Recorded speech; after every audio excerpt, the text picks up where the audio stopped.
오늘 우리가 읽은 누가복음 5장 3절 말씀은 시간 관계상 3절 한 절만 읽었습니다만 1절에서 11절까지가 하나의 스토리를 이루고 있죠.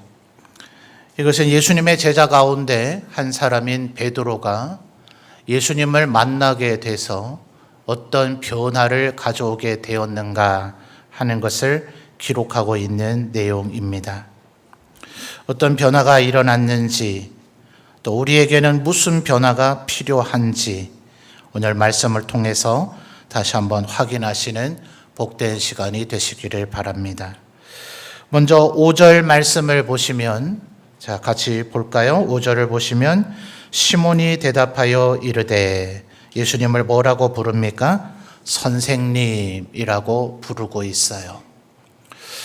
오늘날 우리 사회에서 사용하는 선생님이라고 하는 용어는 조금은 의미가 변질돼가는 시대를 맞이하고 있지 않은가 하는 생각이 듭니다. 아마 이 자리에도 학교에서 교편을 잡고 있는, 말 그대로 학생들을 가르치는 선생님들이 계실 터인데, 이제는 사실 우리가 그분들만을 선생님이라고 부르고 있지는 않죠. 사실 좀 부르기 호칭이 애매하면 그냥 선생님이라고 이렇게 부르는 시대가 되지 않았는가 하는 생각을 해봅니다. 사실은 사장님도 그렇잖아요. 주식회사에 이사들이 있을 때 그들 중에 대표이사를 사장이라고 불러야 되는 것이 맞는데, 요즘은 그저 자영업을 하시는 분들도 존중하고 높여드리는 의미로 사장님이라고 부르듯이, 요즘 그저 이분을 뭐라고 불러야 될까 조금 호칭이 애매할 때 그냥 선생님 이렇게 부르는 경향이 있더라고요. 저만 하더라도 제가 뭘 하는 사람인지 아는 분들은 다 저보고 목사님 이렇게 부르잖아요. 한 번은 아내하고 함께 병원을 갔는데, 아내는 그 병원을 이제 좀 자주 갔고 저는 그 병원을 처음 진료를 합니다. 원무과에 있는 분이 이제 아내가 접수를 하는데 저를 지칭하면서 저 아저씨도 같이 진료 받으실 거냐 이러더라고요. 저 아저씨 맞죠? 근데 집에 오니까 되게 좀 기분이 안 좋더라고요. 그분이 제가 목사인지를 알지 못하니 목사님이라 부를 일은 없지만 최소한 선생님이라고 정도는 불러줘야 되지 않는가, 그런 생각이 들어서 소심한 복수로 아내에게, 그분이 저보다 나이가 조금 많아 보이긴 했어요.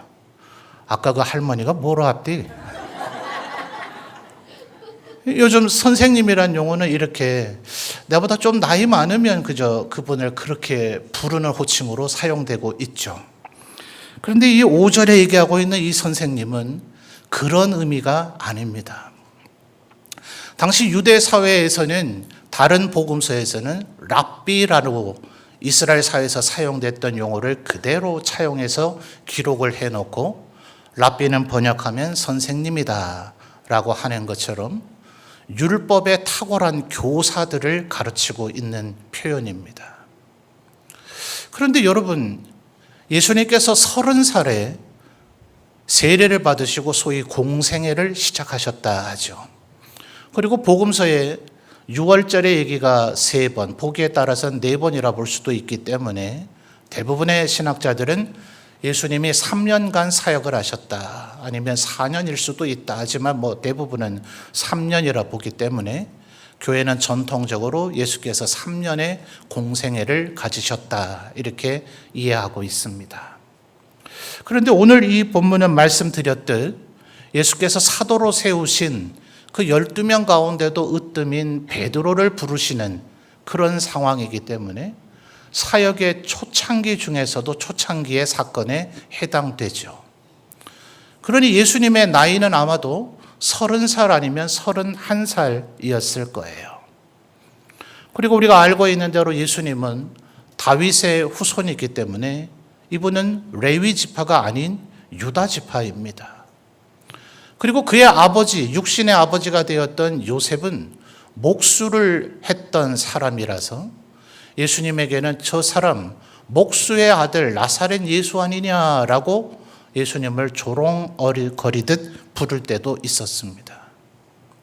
그런데 그분을 향해서 지금 5절에 시몬 베드로가 선생님이라고 부르는 것도 사실은 대단한 호칭이기는 합니다.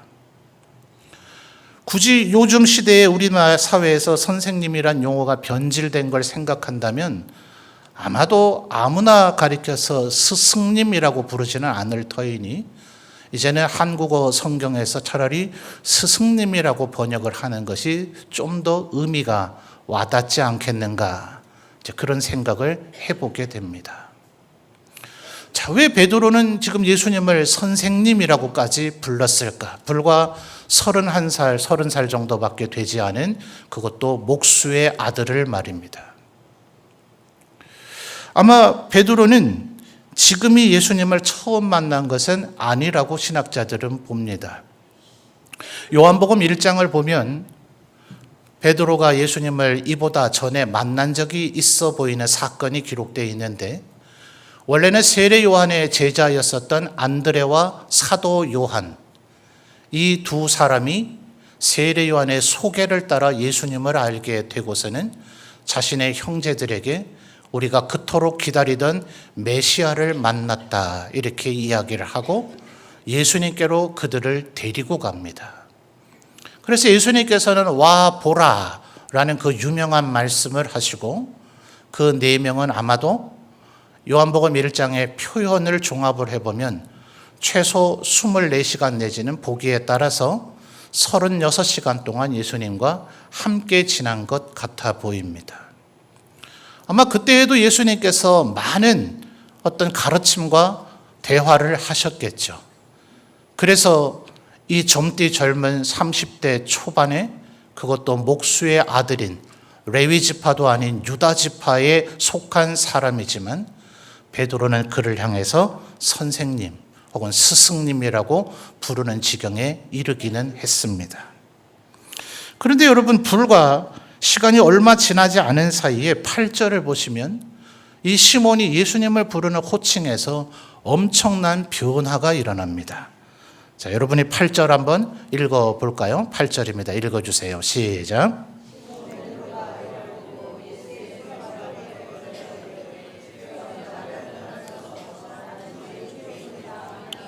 아멘. 자, 8절을 보니 예수님을 뭐라고 부르고 있습니까? 주여라고 부르고 있어요. 주여라고 번역되어 있는 이 말의 의미가 뭔가 설명하려면 조금 시간이 많이 걸리기 때문에 그저 결론만 말씀을 드리면, 이것은 최소한 하나님에게 붙여져야 될 호칭이고, 그게 아니라면 하나님의 신적 권위가 충만한 최소 하나님의 사자라고도 불려졌던 천사쯤은 돼야 붙여질 호칭입니다.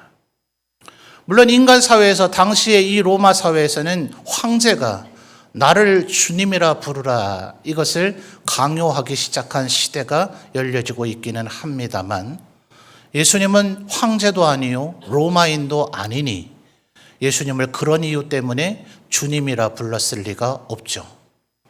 아직은 베드로의 예수님을 향한 인식, 깨달음이 더 균형 잡히질 않아서 훗날 3년이 지난 후에 가이사랴 빌립보에서 주는 그리스도시요 살아계신 하나님의 아들이십니다 라는 고백의 자리에까지 이르지는 않았지만, 주여라는 이 호칭은 선생님이라는 호칭과 비교할 때 비교조차 되지 않을 어마어마한 차이입니다. 그럼 도대체 왜 베드로에게서는 이 변화가 생겼을까요? 오늘 우리가 아까 3절 말씀을 읽었는데, 3절을 보면 베드로의 배에 예수님께서 그 배를 조금 해안에서 떼라 하셔서 그 배에 예수께서 앉으셔서 무리를 가르치셨다, 이렇게 이야기를 합니다. 예수님의 설교는 이미 시작되어 있었죠. 1절 말씀을 보면 무리가 몰려와서 하나님의 말씀을 들을새. 이미 예수님께서는 해안가에 서서 몰려드는 사람에게 하나님의 말씀을 가르치고 있었습니다. 그런데 해안가의 특성이 앞뒤로는 길게 앉기가 어렵고 좌우로 길게 앉기가 쉬우니 이 사람들이 점점 모이면 모일수록 양좌우측으로 길게 늘어뜨려 앉게 되니 예수님이 서 계신 곳에 가까이 있는 사람이야 예수님이 잘 보이고 음성이 잘 들리겠지만 좌우편 해안가 끝자락에 있는 사람들은 예수님이 잘 보이지도 않고 음성도 안 들릴 수도 있었을 거예요. 그래서 모두가 균등히 보일 수 있는 자리를 마련하기 위해서 예수님은 베드로의 배를 택해서 해안가에서부터 뒤로 좀 물려서 물 위에 배를 띄우라 하셔서 해안가 어느 위치에 있든지 예수님의 모습을 잘 볼 수 있도록 만들어 놓은 것입니다. 그러다 보니 베드로는 어떻게 됐을까요? 아마 설교하는 목사들의 성격상 차이는 있습니다만 어떤 분은 일체 질문하지 않고 그저 자기가 준비한 설교만 계속 말하는 이가 있는가 하면 어떤 이는 더러더러 막 질문을 던져요. 근데 주로 누구에게 질문을 던지겠습니까? 저 뒷자락에 앉아있는 우리 최중식 목사님 앉아 계신 저쯤에 앉아 계신 분을 이름을 불러서 질문을 던지기에는 조금 쉽지가 않겠죠. 아마도 최소한 우리 홍대용 집사님이나 김문영 장로님, 오강희 장로님처럼 제일 앞줄에 계신 분들하고 눈이 마주치기도 쉽고 얼굴의 표정과 내 얘기를 잘 듣고 있는가를 확인할 수가 있으니 이분들을 불러서 아마 질문을 던질 가능성이 높을 거예요. 그러다 보니 이 앞줄 중앙은 언제나 비어 있죠. 그죠? 사람들의 본성이 괜히 이 앞줄 중앙에 앉아 있다가 나의 이름을 부르면 어떡하지? 나에게 뭘 시키면 어떡하지? 그렇기 때문에 외곽 뒤쪽부터 앉기 마련입니다. 그래도 우리 제일 앞줄에 계신 장로님들이나 집사님이야 그래도 마음의 여유가 있지만 이 찬양대 제일 앞줄에 우리 김정인 권사님 늘 두려움에 떨고 있지 않는가. 아마 베드로의 위치가 예수님과의 위치의 거리가 아마 요 정도쯤 되었을 겁니다. 해안가에서 배를 띄우라 했으니 언제 설교가 끝나서 이제 해안가로 다시 배를 옮기라고 하려는지 또 중간중간에 무슨 요청이 있으려는지 밤을 새워서 지금 피곤해 죽겠는데 도저히 다른 일을 할래야 할 수가 없이 베드로는 예수님의 말씀을 집중해서 들을 수밖에 없겠죠. 자신의 배에 예수님을 태웠으니까 말입니다. 그래서 사실 전 세대 목사님들은 이 제일 앞자리에 제일 중앙에 앉는 것이 하나님의 말씀을 잘 들을 수 있는 자리이기 때문에 그냥 말해도 잘 설득이 안 되니 뭐 은혜의 자리네 금자리네 별의별 얘기를 다 했었지만 그래도 여전히 앞쪽 중앙은 비어 있습니다. 그러니 여러분 이 베드로가 지금 상황이 어땠을까요? 아마도 그는 본의 아니게 최고의 긴장감을 가지고 예수님의 말씀을 들을 수밖에 없었을 거예요. 그래서 사람들은 흔히 예수님의 말씀을 집중해서 들었기 때문에 이 변화가 일어났다라고 이야기를 합니다. 그런데 여러분 4절의 첫 두 단어를 보시면 말씀을 마치셨어요. 3절에서 말씀을 굉장히 많이 하셨고 4절에서 말씀을 마쳤지만 선생님이라고 하는 호칭은 5절에 나옵니다. 말씀을 들은 것만으로는 전혀 변화가 생기지 않았다는 것을 이야기합니다. 여러분 이것을 우리가 심각하게 여길 필요가 있습니다. 우리는 그냥 말씀을 들으면 나에게 변화가 생길 것이라고 생각을 하지만 말씀을 들은 것에서는 아무런 변화가 일어나지 않더라 하는 거죠. 5절 말씀을 보니 시몬이 대답하여 이르되 선생님 우리들이 밤이 새도록 수고하였으되 잡은 것이 없지만은 그 다음 뭐라고 얘기합니까? 말씀에 의지하여. 주님이 말씀하셨으니 그 말씀을 의지해서 말씀에 순종함으로 그때부터 베드로에게 변화가 시작되었다 하는 겁니다. 아마 말씀을 들었으니 변화가 시작되기는 했겠죠.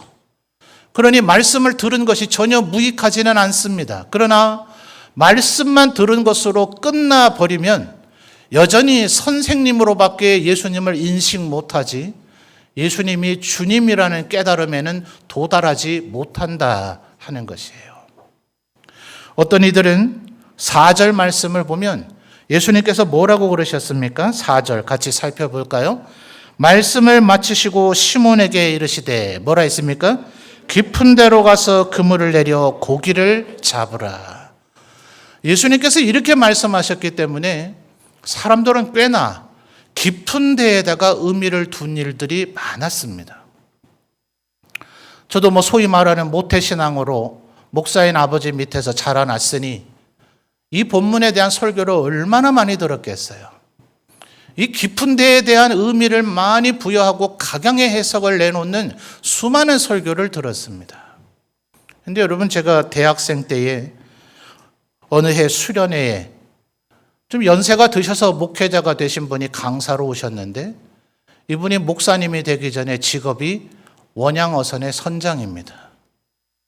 이분이 말씀하시기를 깊은 데에 원래 있는 물고기도 있고 얕은 데에 있는 고기도 있고 수풀가에 있는 고기도 있고 암초가에 있는 물고기도 있고 또 그때가 아침이냐 저녁이냐 계절이 뭐냐 또 달과의 관계 속에서 밀물, 썰물이 차이가 나서 소위 물때라는 것이 있어요. 그것에 따라서 고기가 어디 있냐는 달라지는 것이지 예수님께서 깊은 데에 가야만 잡을 수 있다는 고급 정보를 제공한 것이 아니다 하는 거예요. 여러분, 베드로, 안드레, 야고보, 요한은 말 그대로 갈릴리에서 자라난 갈릴리에서 잔뼈가 굵은 어부들입니다. 예수님은 태어나시기는 베들레헴에서 분명히 태어나셨으나 그는 어린 시절을 나사렛이라는 동네에서 보내셨기 때문에 흔히 예수님은 나사렛 예수라고 알려져 있었어요. 공생애를 시작하시기 위해서 갈릴리 해변가의 가버나움이라는 도시로 이사를 오셔서 가버나움이 예수님의 세 번째 고향이 되었다라고 복음서가 알려주긴 하지만 장성에서 30살 무렵에 이사 와서 해안가에 산 분이 물고기에 대해서 얼마나 알겠어요.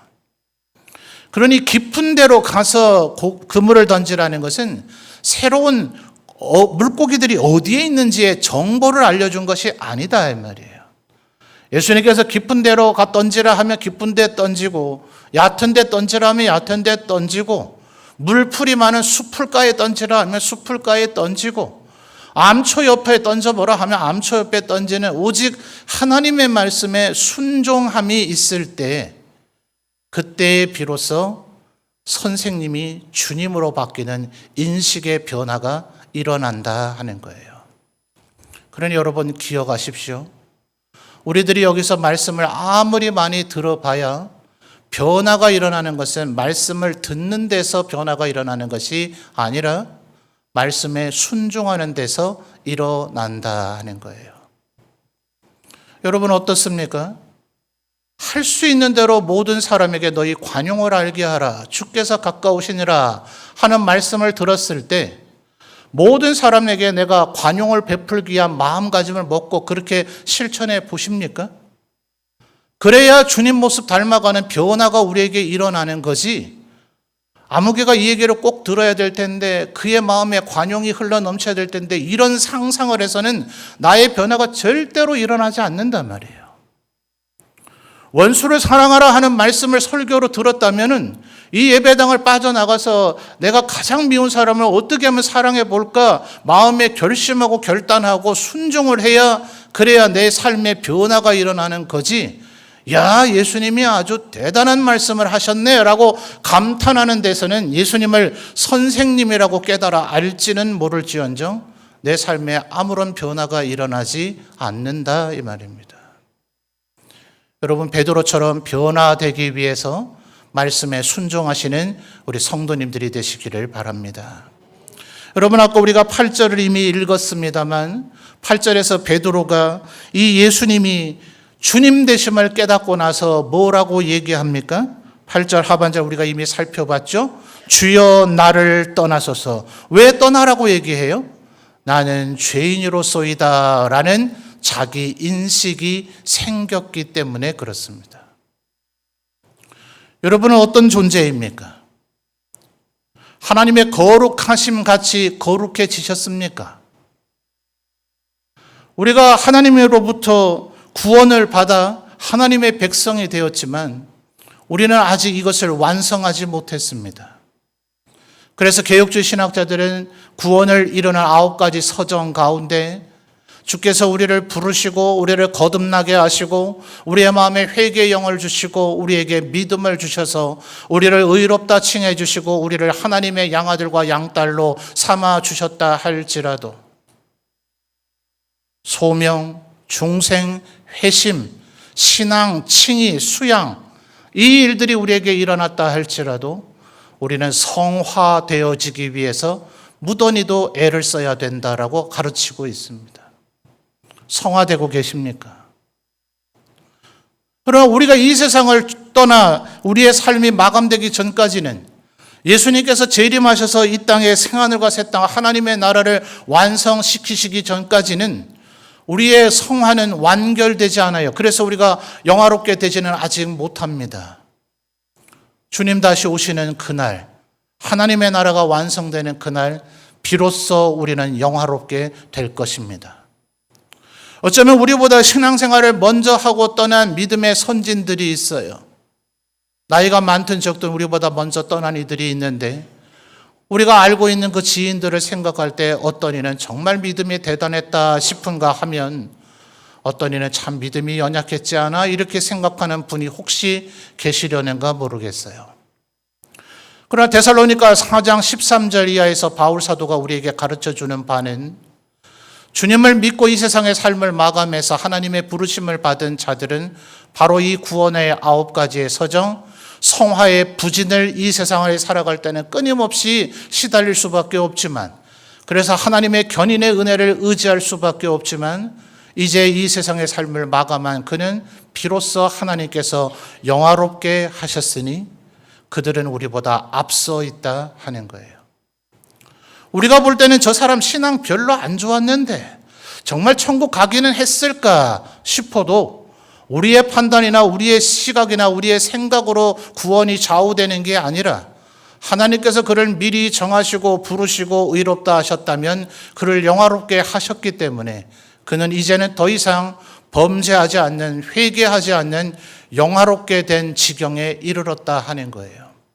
그러나 오늘 우리는 어떻습니까? 여러분이 아무리 오래 신앙생활을 했다 하더라도 우리 교회 모든 성도들이 여러분을 칭찬해하지 않는다 하더라도 모두 존경하고 있다 하더라도 몇 대째 예수 믿는 집안의 사람이라 하더라도 목사의 아들로 태어나 자기 스스로도 목사가 되어 있다 하더라도 8절 하반절의 이 인식 주여 나를 떠나소서 나는 뭐라고요? 죄인이로소이다 라는 이 겸손한 인식이 없는 자는 절대로 변화가 일어나지 않는단 말이에요. 예수님 뭐라고 얘기하셨어요? 너희 스스로가 병자가 아니라고 얘기하니 내가 너희를 고쳐줄 재간이 없다.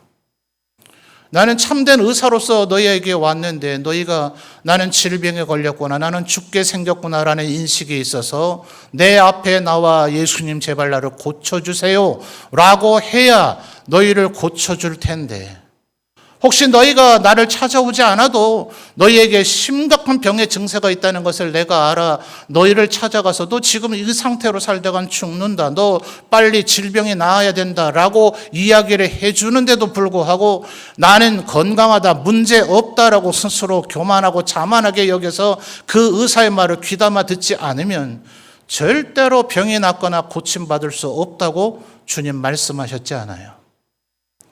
그러니 여러분 이것은 베드로가 예수님을 만나기 전에만 가져야 될 삶의 자세가 아니라 나는 죄인으로서이다. 구원 받았으나 용서받았으나 죄사함을 받았으나 나의 원래의 정체성은 죄인이었다는 것을 늘 인식하고 하나님 앞에 겸손한 자세를 취할 때 그때 우리에게 진정한 변화가 일어날 수 있다 하는 것입니다. 하나님 앞에 언제나 이 두려운 마음, 겸손한 마음을 잃지 않으시는 우리 성도들이 되시기를 바랍니다. 그러다 보니 9절과 10절에 이어지는 말씀을 보면 베드로와 그와 함께 있는 안드레, 야고보, 요한, 그것을 목격한 모든 사람들이 놀람에 사로잡혔습니다. 9절 볼까요? 이는 자기 및 자기와 함께 있는 모든 사람이 고기 잡힌 것으로 말미암아 뭐였다고요? 놀라고. 세베대의 아들로서 10절입니다. 세베대의 아들로서 시몬의 동업자인 야고보와 요한도 뭐였다고요? 놀랐습니다. 이 놀랐다고 하는 이 표현의 헬라 원어를 보니까 마치 온몸이 마비된 것처럼 아무것도 할 수 없는 상태를 의미한다고 번역이 되어져 있어요. 사전적 의미가 그렇습니다. 헬라어 사전의 의미가. 얼마나 놀랐으면, 예수님이 주님이라는 것은 깨달았는데 얼마나 놀랐으면 이 주님 앞에 내가 있다가는 내가 죽어버릴 수도 있겠구나, 내가 멸망당할 수 있겠구나, 얼마나 자기 자신이 죄인임을 깨달았으면 주님 나를 떠나소서라고까지 이야기를 했겠습니까? 그러니 이어지는 10절에 주님 베드로에게 뭐라고 얘기합니까? 무서워하지 말라. 내가 너를 죽이려고 온 것이 아니다, 내가 너를 멸망시키려고 온 것이 아니다 라고 하니 11절 하반절에 마지막 두 단어 뭡니까? 그들이 예수를 따르니라.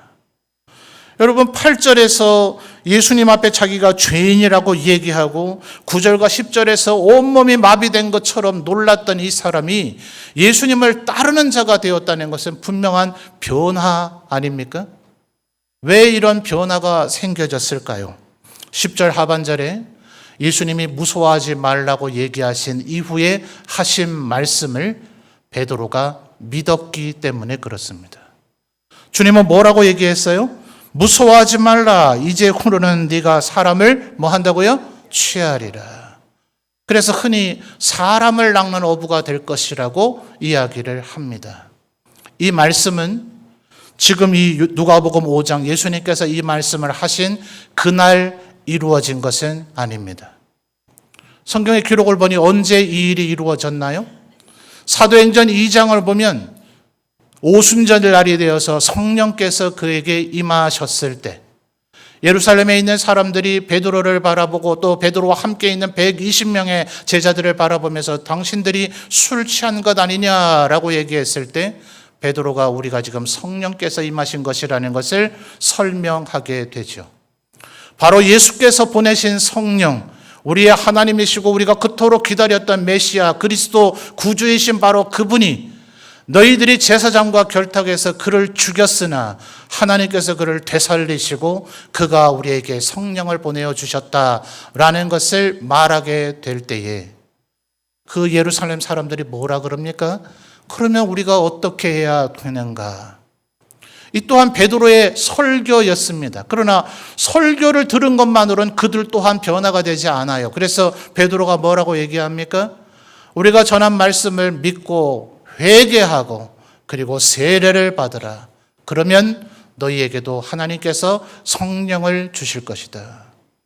그러니 믿고 회개하고 세례를 받는다는 것은 이제 내가 예수님의 말씀대로 살겠다는 의지의 결단이 생겼을 때 사도행전 2장을 보니 3,000명이 예수를 믿게 됐더라. 사도행전 4장을 보니 베드로의 설교를 이어서 또 듣고 5,000명이 예수를 믿게 됐더라. 급격하게 예루살렘 교회는 10,000명가량으로 늘어납니다.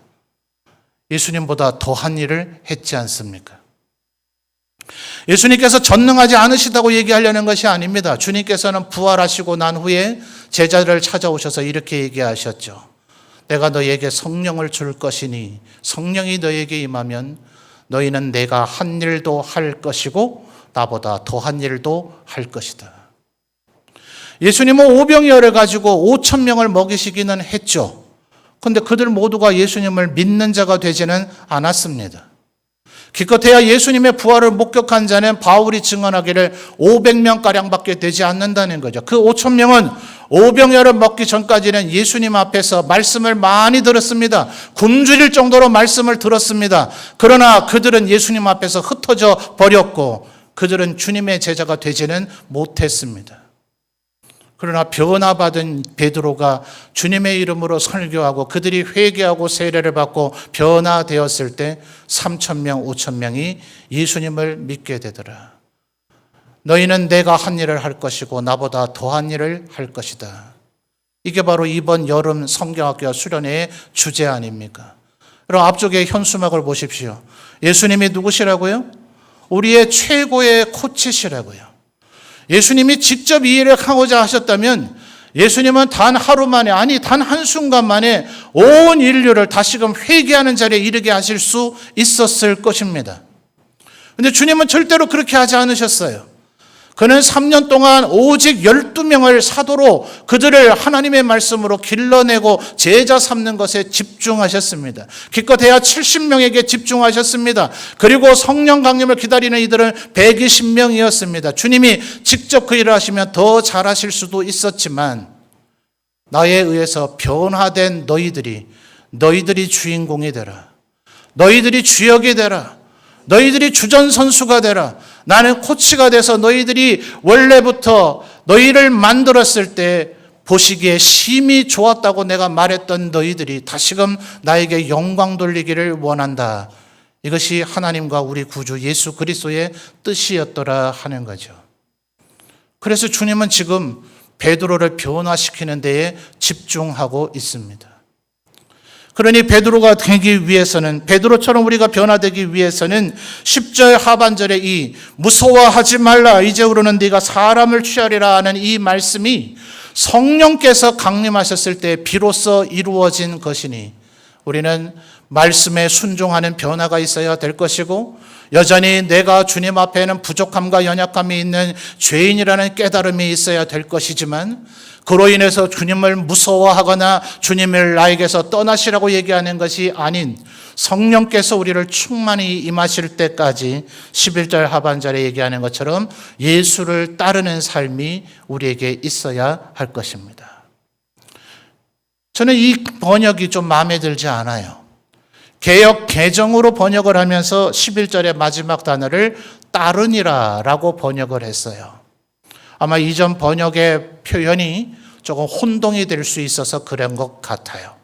예전 개역 성경에는 지읒 하나에 밑에 받침이 치읓으로 되어 있는 조천이라 라고 되어 있었는데 이 말은 쌍지읒으로 되어 있는 밑에 치읓 받침은 똑같은 쪼천이라와 혼동이 되기 쉬워서 매번 부연 설명을 해야만 했습니다.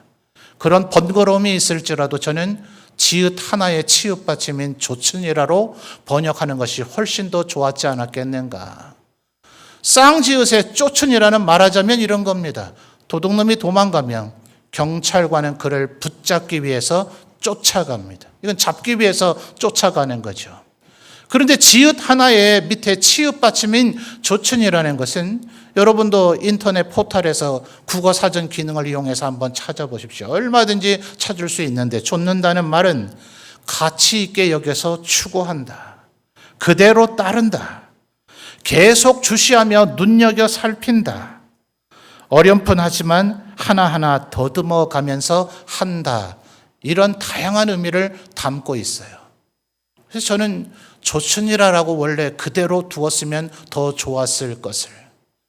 변화는 이 갈릴리 바다에서 이 배 위에서 그대로 끝난 것이 아닙니다.